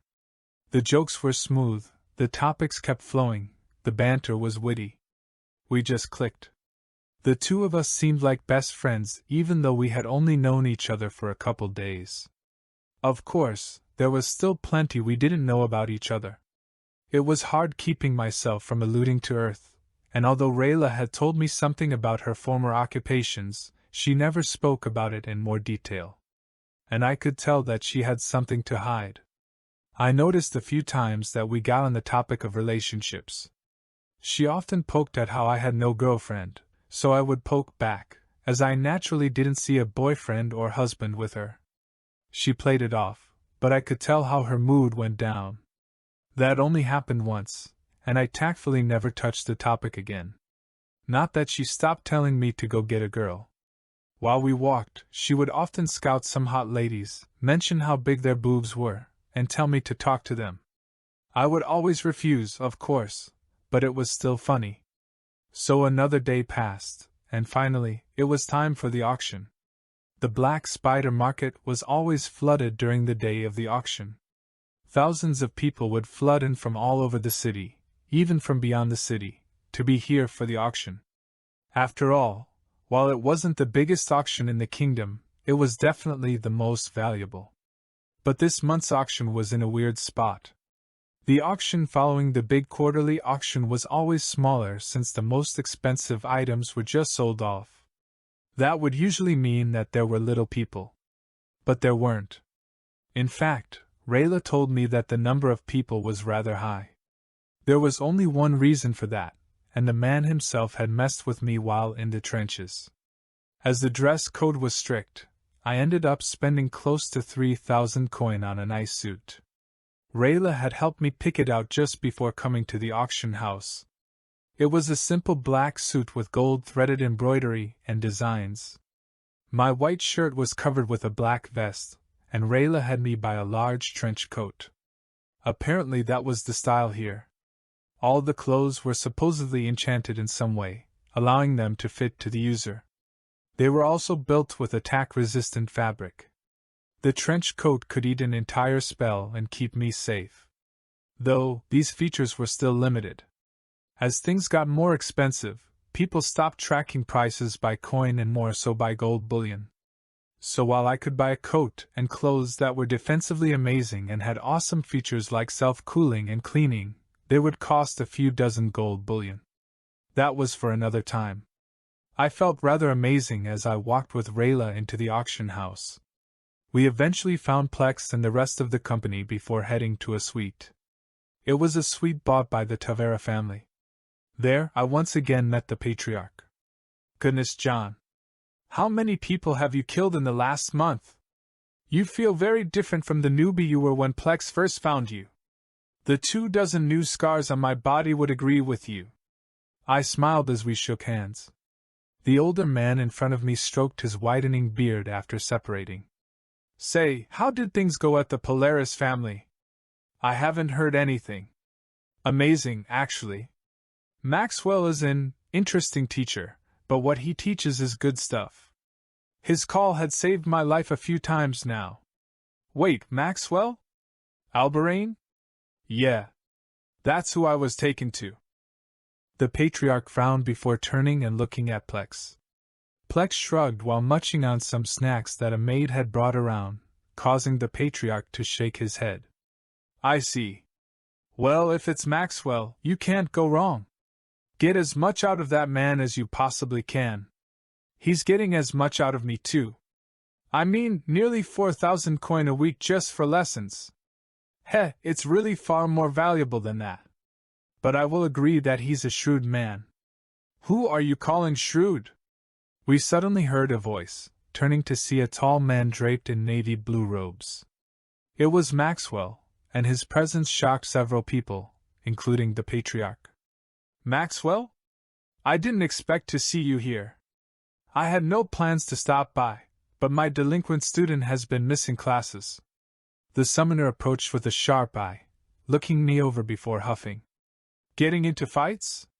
It pays for your classes, so yeah. I'm sorry I've missed recently, but work has been literally kicking my ass. Now I know that I'll be busy during the auctions. I figured. Well, battles will help with your communions anyway. In fact, maybe you should get into more. You. Maxwell suddenly pointed to Plex, who hummed in confusion. Send this kid to whatever jobs you have in the trenches. What? That place is a good training ground. As lawless as it is complex. Bwahaha! Plex started laughing as my face fell. No way in hell am I going back to that hellhole. Especially not with the shitty weapons I have now. Yes, you'll need to be stronger, attain better summons. So here. Maxwell reached into his pocket and took out a large crystal and a small book. I took both as he explained. Follow the formations in the book and use that white crystal to cultivate your crest to the next authority. I thought you couldn't do that without the magisterium. They'll overlook it if it's just 1 or 2 levels. It might even help you since you're a bit too old to be entering as an authority 1. Oh. I'll omit this week's pay, so don't come back until you get your second authority. Remember, the faster you advance, the higher the chances of your survival. And Plex, if I find that he isn't in the trenches, I'll be paying you a visit. Do not inhibit my teachings. Hee hee, yes, sir. Plex chuckled evilly as Maxwell turned to leave. Rayla patted my back in sympathy. It was nice knowing you, John. Shut up. I should take you with me. No thanks. I've paid my dues. And hey, the jobs for the trenches at least pay well. Contrary to what people believe, those gremlins are rich. She laughed as I contemplated how difficult the coming days were going to be. Not long afterward, the auction began. Ladies and gentlemen, it is time to officially announce the beginning of the 4th monthly auction. Chapter 12. Sold. Everyone clapped as the auction started. This was as much of a social convention as it was a time of business. This meant that drinks and food were plentiful among the stands. As the Tavera family was paying for everything in the suite, I didn't keep myself from grabbing anything that looked good. And as I found out, many of the candies were divine while the alcohol was rich. I was one of the few who took a seat by the window. The rest were socializing, including Rayla, who apparently had some friends within the Tavera family. So I was by myself for a while as the introductory items were being shown off. I could hear everything clearly through the glass, the noise being amplified by magic. A colossal goat horn, enough to make a full set of armor or construct the chassis of a carriage. Starting price, 25 gold bullion. I saw a truly massive horn appear on stage. It was at least 10 feet tall and 40 feet long. It really could be used to build the chassis of a vehicle. I wondered what kind of monstrosity the colossal goat was to have such huge horns. A container of 85 bone-burrowing beetles, for any of your alchemical needs. Starting price, 45 gold bullion. That box was worth the entirety of my savings at just the starting price. An air mask, constructed from the treated leather of a fire lamb and infused with a grade 4 white crystal. This device can not only filter all the air you breathe, but even boost your stamina. Starting price, 30 gold bullion. That was an interesting one that I might have considering trying to get if I could afford it. But unfortunately, it sold at about 75 gold bullion. The newest prototype of Sant's line of transmission devices, the Aerial 8. The details of this device have been purposefully omitted by request of the seller. Starting price, 70 gold bullion. The prices only continued to go up as each item went by. The average price quickly climbed past 100 gold bullion, and every single one was bought casually. Millions of coin being thrown around just like that. And these were just the introductory items. Eventually, the time for introductions were over. More expensive items starting at a minimum of 500 gold bullion started rolling out. From entire sets of armor to crazy intricate weapons, These were high-quality items that could be wielded by those with up to 7 authorities. But nobody seemed to care much. Nobody within my suite paid much mind to those things. And I suppose everyone at this auction was waiting for just one thing. I continued to sit around, eating all the shockingly delicious food that was being handed out. That was, until the door swung open again. Maxwell? The sharp summoner came strolling back unannounced. He walked straight up to me. In his hands were 2 items. Air mask and aerial. These were 2 of the introductory items. I slowly grabbed them as he explained. The trenches are filled with toxic fumes and drugged air. You'll want the mask to keep you healthy. And use the aerial to contact people. Also, they said something about Son personally wanting to do some stuff with you and the aerial. If you had let me finish, I would have told you what. Suddenly, another man came striding into the room. He was scrawny, like a scientist, and on his face was a pair of glasses that flashed with displays.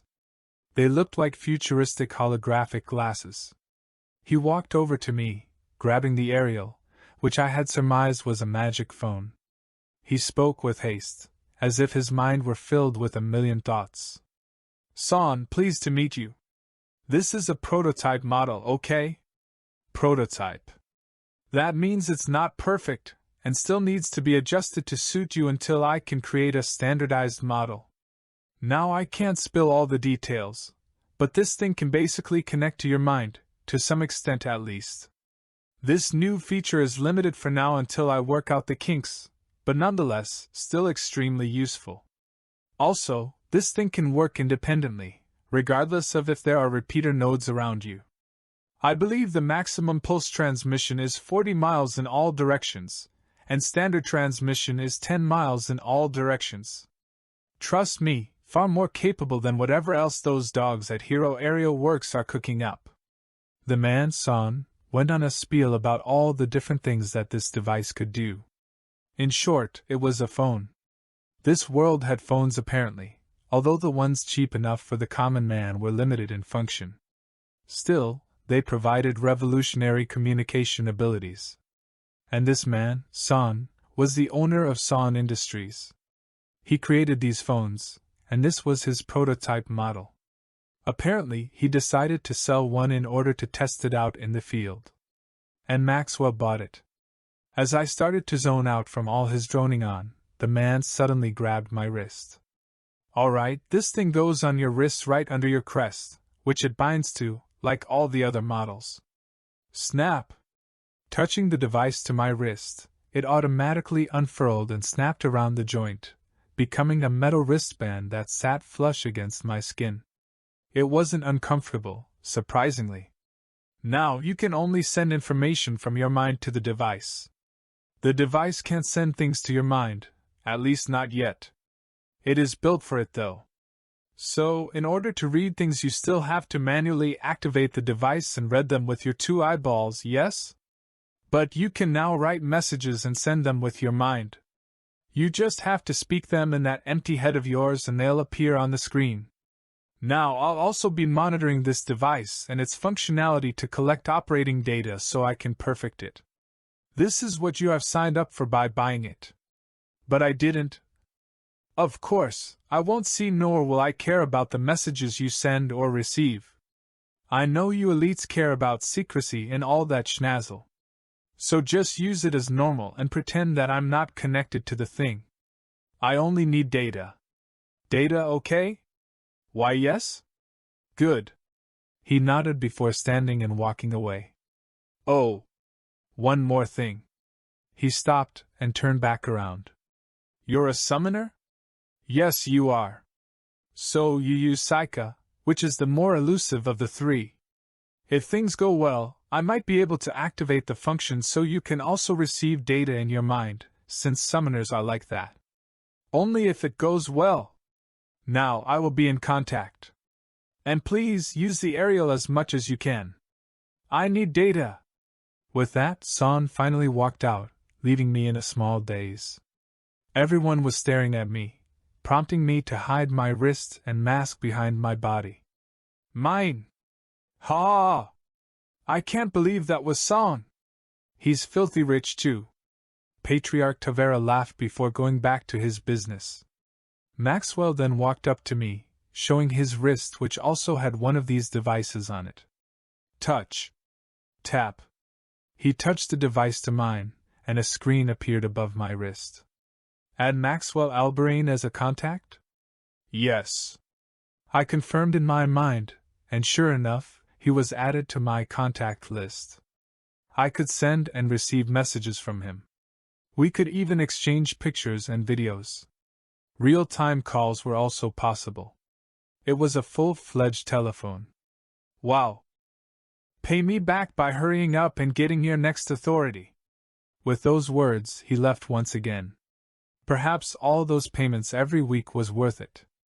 As I admired the aerial and mask, Rayla came up to me with a smile. Extending her wrist, she tapped my aerial, exchanging contact info. I naturally have one too. So does everyone else in the company. Get their contact info when you can. Sure. Thanks. We smiled at each other. After that, there were no more surprises as the auction continued on. There were dozens of items that got introduced and sold off after the course of several hours. Many of them sold for beyond 1,000 gold bullion. The total monetary exchange in just 5 hours was at least 80 million coin. It was a baffling number, but none of it could compare to what was to come. Ladies and gentlemen, I present to you the final item of the auction. This is what you all have been waiting for. It was after several hundred more people had flooded into the auction house. The auctioneer had a broad smile on his face as a small cart was rolled out. On top of it was a single box, one that I recognized. The notorious Apocryon has spread the news far and wide. He has concocted a revolutionary item he calls the Overkill Pills. These pills are capable of increasing a person's combat power by several times, even on the verge of death.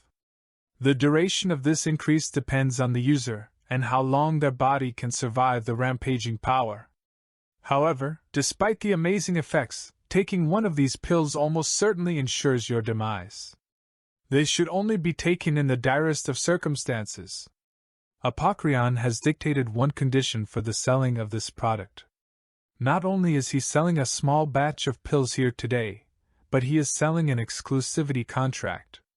The contract will last 2 years, and for that duration, only the buyer can receive these pills to do whatever they wish with them. Holy shit. The auction house was uproarious at the news. Even Patriarch Tavera couldn't help but curse.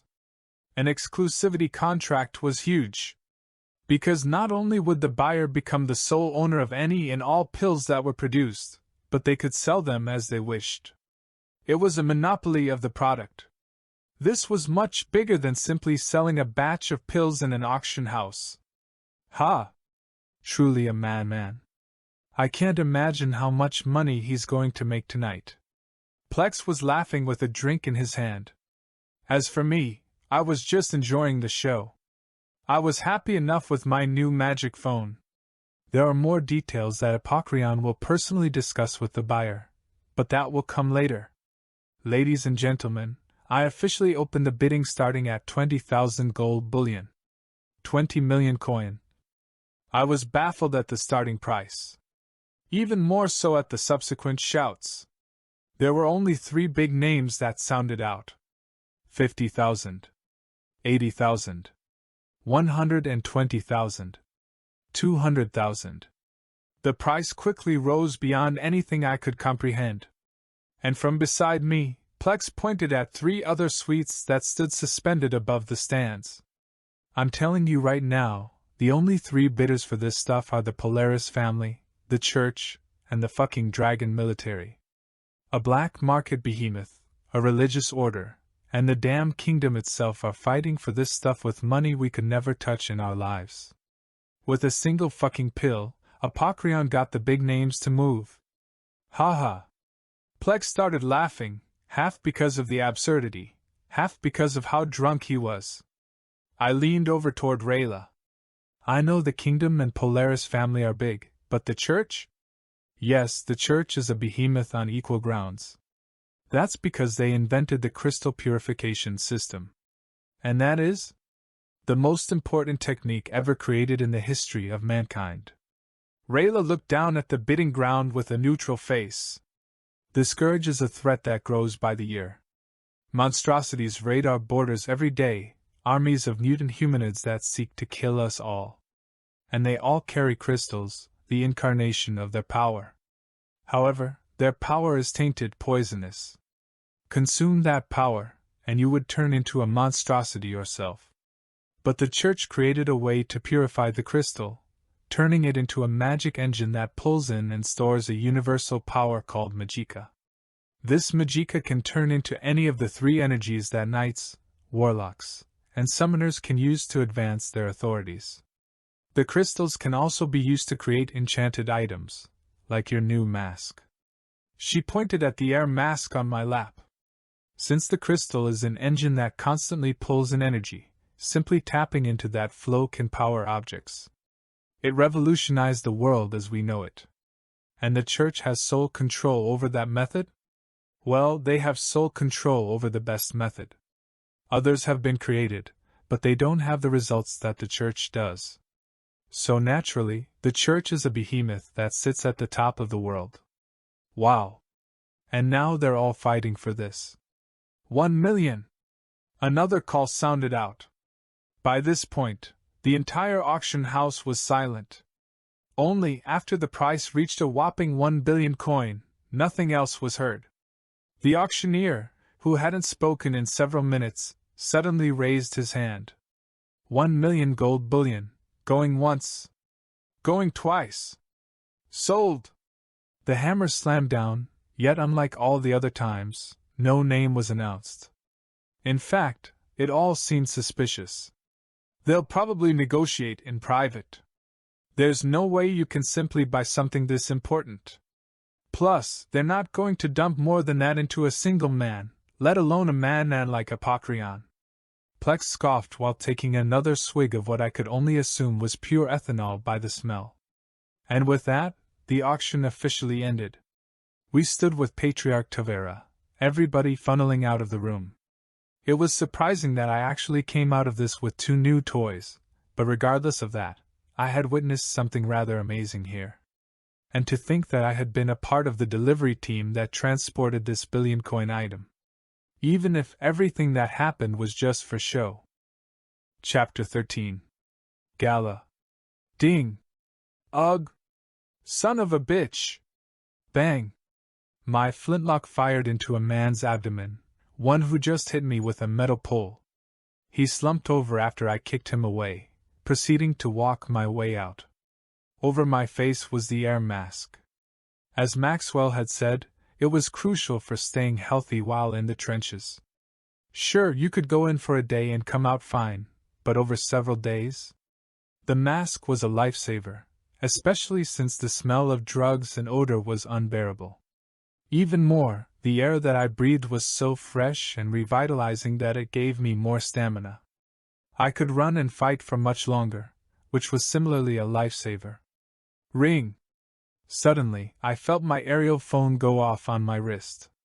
I looked at it and saw Rayla's name. I answered, her voice echoing in my mind. Hey, sweet cheeks. How's the job? Fucking fantastic. Just got whacked in the leg with a pole. What's the other guy look like? A bloody mess on the floor. Then it seems you're still fine. I smiled as we conversed in my mind. It had only taken 2 weeks for Son to activate the mind function of the Ariel 8 prototype. This meant I could carry out calls, see messages, and send pictures all from the comfort of my brain. But apparently, this was only because I was a summoner. Psyche, the power of the mind that summoners wielded, made all this far easier than with knights or warlocks. We kept talking as I summoned a hatchet and chopped at a man who jumped out at me with a knife. Splat. So is that suit working well? Now that you're testing it and all. It's definitely made a difference. I spoke while turning, flicking my arm and sending the hatchet flying. The blade buried itself into another man several meters away. Walking past the fresh corpse, the hatchet disappeared, going back to the dimension. Rayla chuckled. I would hope so. You spent 30,000 coin on it. Yeah. I mean, I'm not taking nearly as many wounds as I used to, but for those rare occasions, it's definitely doing its part in keeping me alive. Just a few hours ago it managed to stop a sword from cutting through. It even mitigates some of the impact. And it looks sharp on you. Of course. That's the most important part. I smiled as the end of the trench's territory showed itself. Making my way into the territory of the Clockwork Association, I found a certain building number and knocked. What? Special delivery! I yelled back to the rude voice. Soon after, the door swung open, revealing a short old lady. Here. 2,200 coin. Now get off my doormat. After tossing a sack of coin and snatching the package, the door was slammed shut. Compared to my recent clients, she was a saint. I turned and waved. Pleasure doing business. Off my doormat! Another yell came from the building, making me laugh. I then sighed. Finally done with the day. Don't you have class? That'll probably be tomorrow. I'm still on the verge of getting my second authority. It'll probably happen tonight. Oh, well, hurry and train then. You know, that's another thing that's always surprised me about you. What's that? I questioned while calling a carriage, having it take me to the Black Spider Hotel. Rayla spoke with skepticism. You're strong for your level. I mean, you're only Authority 1, and you can kill those well above your own power. Well, I still have trouble with knights. Yes, those tough ones seem to be your weakness. But again, you're only on your first authority. Probably just the nature of my summons. I shrugged. I didn't know how I was supposed to explain the technology behind guns in relation to the magical powers of this world. Soon I arrived at the hotel. All right, I'll see you tomorrow. I'm home. Sure thing, sweet cheeks. I ended the call with a smile. At the same time, I nodded to the keymaster. He smiled back. Good morning, John. Likewise, keymaster. Thank you for the hospitality. You say that every time you come through here. Instead, I should be congratulating you in advance on a successful advancement. Nothing gets past you. I do my best. He tipped his hat as I walked past. Enjoy your rest, John. Thank you, keymaster. With that, I headed up to my room. Upon entry, I went and stripped my clothes in the bathroom. It was there that I turned on the bath and dumped them in the water. Just like that, my nice clothes had all the dirt and blood stripped right off them. Even the water slid off as I picked them back up. Perfectly clean in just a few minutes. That's what 30 gold bullion gets you. The suit I had spent a significant amount of my savings on was, like my first suit, black with gold embroidery. As there was no worry about getting it dirty, defensively it could eat spells and block swords, and it could moderate its internal temperature, I decided that it would be my normal wear. Even my underwear had fancy enhancements on it. I called the temperature enhancement on it the ball chiller. Being a summoner, I didn't need to carry weapons on me like knights did. Anything else I needed to carry was small and could fit in pockets, which my trench coat had plenty of. So I always looked good, though not overly outstanding. My suit wasn't something that would catch the attention of anyone I couldn't handle in a fight. After cleaning my body up for the night, I climbed into bed. It was 6 weeks past my encounter with Apocryon and the night at the auction house. Since then, I had been training my authority and doing jobs. The trench jobs really did pay more. The average job paid at least 3 times more than otherwise. The cost for this extra pay though were at least 8 trips to the hospital. I've gotten treated for stab wounds, poison, broken bones, and a slew of other small issues. I was lucky that this magical world had fantastic medical care, as with enough money, I could recover from everything without a hitch. I even bought some recovery pills from the hospital that I could take during battles. Those kept me going, temporarily keeping my injuries from getting worse and buying me time. I had really ridden the line of death over these past weeks. But hopefully things would be a bit easier soon. As I laid in my bed, I glanced at a large bruise on my thigh before grabbing a small book and crystal. They were the two items Maxwell gave me, and I had been training with them ever since. The process to train my authority involved accumulating more power using the crystal as an engine. You couldn't simply train your own power. That was like a battery trying to power itself.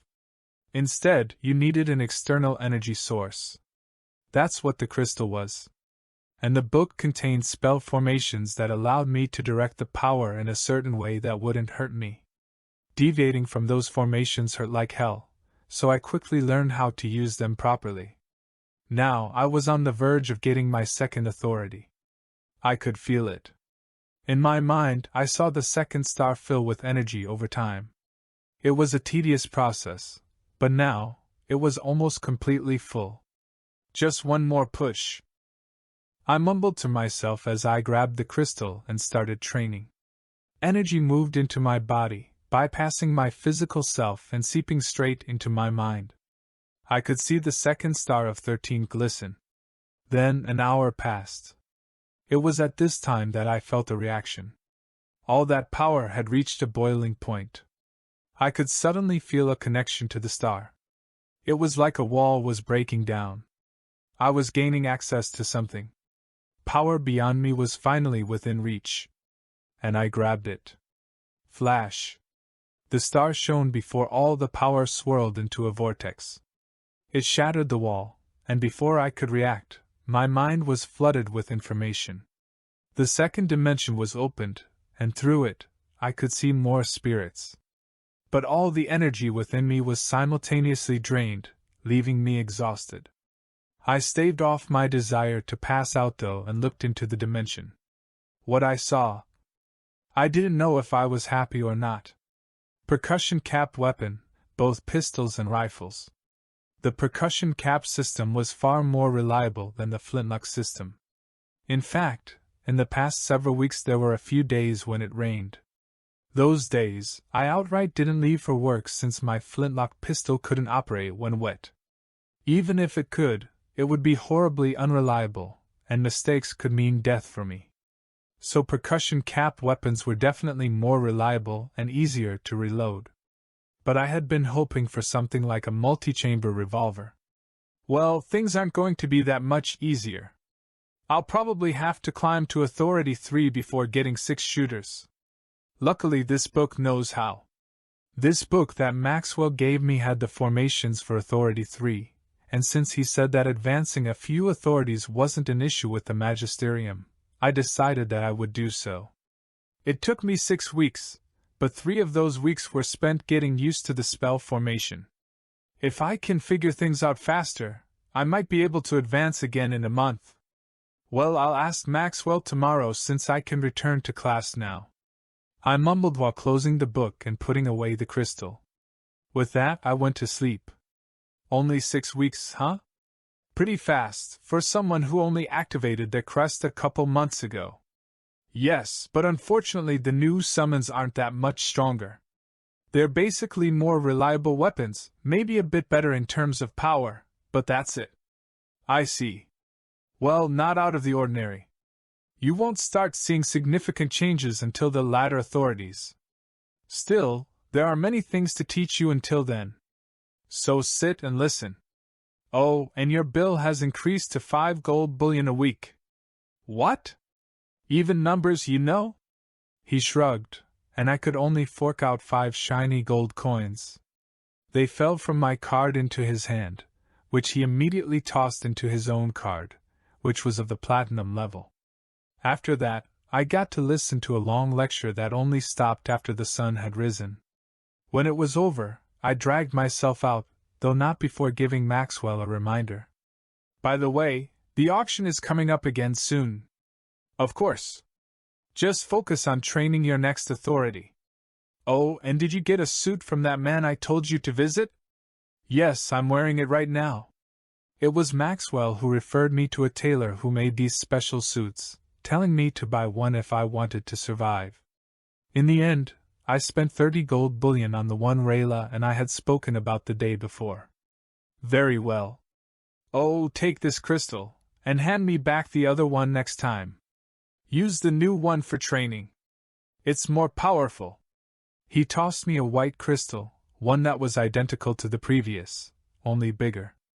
With that, I finally left for the day. My next few weeks were filled with training and working. The reason Maxwell wanted me to face adversity in the trenches was because utilizing my spirits naturally trained me as a summoner, especially since I had cold summons. And I had learned a lot through daily battles. The process of charming to form a communion became far smoother than at first. I also learned a special aspect of the call of the fallen angel that had saved my neck several times. Spirits weren't limited to their summoned forms. Basically, I could pump my psyche into these spirits, making them stronger. This allowed my guns to hit harder at the expense of my energy. When faced with knights who had atrociously strong and resilient bodies, normal bullets didn't cut it. Instead, I spent chunks of my energy, empowering the spirit and giving it stronger shots that could kill those knights. And it was this ability that continued to secure my life in the following weeks. Soon, my third auction came around. It marked the 6th month of the year, which meant it was the second quarterly auction. The major auction that was graced by Vatsy's gala. The Black Spider Market was festive even before the auction began. The anticipation was high, and I myself was raking in the big bucks. I was paired with Rayla again as we ran jobs for the auction. Thankfully, nothing like the encounter with Apocryon happened again, though that didn't mean it wasn't dangerous. We were attacked several times, even outside the black markets. It was like these thieves could smell how valuable our cargo was because they always seemed to come out of nowhere. Thankfully, Rayla was powerful. Her warlock spells could take people out faster than my pistols could. We still got a few injuries though, ending up in the hospital a couple times. But it was all worth it. Precisely, it was worth the 28,000 gold profit. These quarterly auctions were big, and we were privileged enough to attend them. When the day came, I picked out my formal suit and met the company at the auction house. Inside, there were dancers on a stage and an entire orchestra that was playing swing music. The entire place was filled with the aroma of alcohol, perfume, and delicious food. It was a massive party, all hosted by the bigwig Vatsy. Throw on your masks, and have fun! Of course, another symbol of the gala was the masquerade. Everyone received a mask, one that matched our attire. After putting them on, a few of the guys dispersed, Plex included. Rayla and I, on the other hand, linked arms and wandered around the place. Occasionally we took some snacks, and most of the time we were talking about whatever came to mind. Spending some time at the bar, she would pick out some suitable females that she tried to get me to talk to. All of them were rather gorgeous. Not even the masks could conceal their beauty. But as always, I refused. And in the end, she invited me for a dance. Unfortunately, while I knew how to dance, I didn't know anything from this world. So she was the one who had to lead. I quickly picked up on what seemed to be a combination of square dancing and the tango. It was complex but rhythmic, and after feeling each other for a while, we matched our tempo. Of course, I couldn't help but be tripped up a few times. But everything between us was fun, so we just laughed and kept going. Then I took the lead and taught her some stuff that I knew. Some simplified tango was fun as I led her around the floor. She was agile as she followed my feet, our bodies almost pasted together while we moved. I knew it wasn't just me as the heat grew. Eventually our smiles turned somber, our gazes locked onto each other's, our eyes sharp almost like we were mad at each other. And then, the music slowed. We came to a stop, her chest pressed against mine and our hot breaths brushing against the other's face. And just when it seemed like something would happen, ring! I heard the aerial ring in my mind. It was a call from Libitus. It drew my attention, and as soon as my eyes were diverted, Rayla took a breath and backed off. Sorry, Libitus is calling me. No, it's fine. I need a drink anyway. She smiled as we walked off the dance floor. I made my way to a bar while Rayla excused herself. I met with Libitus, who grabbed me and pulled me to the side. Hey, there's something you should know. What? I asked weirdly while grabbing some random wine off a tray. Libitus seemed serious as he spoke. It's about Rayla. I need you to trust me and avoid trying anything with her. What do you mean? Please, I saw you two down there. For the past month you two have gotten really close. And I don't want that to change since she's been a lot happier since you've come around. But please, don't get seriously romantic. For her sake. Why? I got curious. Being honest with myself, I've come to really like Rayla. She was smart, mature, had a great sense of humor, and was beautiful. I couldn't say I hadn't thought of pursuing anything. But Libitus was making me morbidly curious. He shook his head with a sigh. I'm not sure I should tell you. It's her business. Hey, let's not play these games. Tell me, or I'll just go ask her about it myself. Because I like her too much to beat around such an important detail. Fine. He gave in, but before he spoke, he grabbed a cup and downed all its contents. After a cough, he looked around before turning his voice low. Look, she's been married before. It wasn't long before she joined the military that she found her husband. Both of them were warlocks, so they joined together. But he didn't make it out. He spoke with lingering sorrow. She's been depressed for years since they had been trying for a child. Still probably hasn't gotten over it. But when you two met, she's been all bright and happy. You're a good man, John, and normally I'd say you two would be good together. But I don't think she's in the position to get involved romantically. I don't know if she'll ever be. They seriously loved each other. I mean, she almost killed herself over it. The scourge took her man in the worst way possible. Plus, you're quite a bit younger than her. The facts don't mesh, and I don't want things to be ruined between you two because of that conflict. I was silent, processing these shocking revelations. Libitus sighed when he glanced at me, downing another cup. I'm sorry, John. But please trust me on this. You two can get as chummy as you want, but keep it as friends. If you try to take it that one step further, I don't see it ending well for either of you. It'll just be an amazing friendship brought to an unnecessary halt. Thank you for telling me. I responded dully, grabbing an entire bottle of alcohol off a butler's tray and taking a swig. I pinched my temples. I'll think about it. Well, no need to do it sober. But keep things up like this, and you'll probably have to make the decision tonight. Oh, she's coming. Libitus smiled and waved while Rayla walked over. With my back facing her, I clenched my jaw before taking another drink and turning around. Hey! Care to join us? I offered with a wide smile, waving the bottle around in front of her face. She smirked and took it, taking a swig with a scrunched face. Bleh! That's strong! At least get me something tasty. Of course. Let's head to the Tavera suite and drink there, though.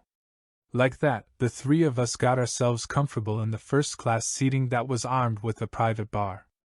And so, the quarterly auction was kicked off, filled with happiness and hidden sorrows. End of chapter. If you enjoyed the story, please leave a like and comment to let me know you want more.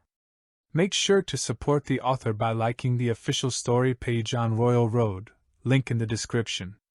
Links to the author's Patreon can also be found in the description.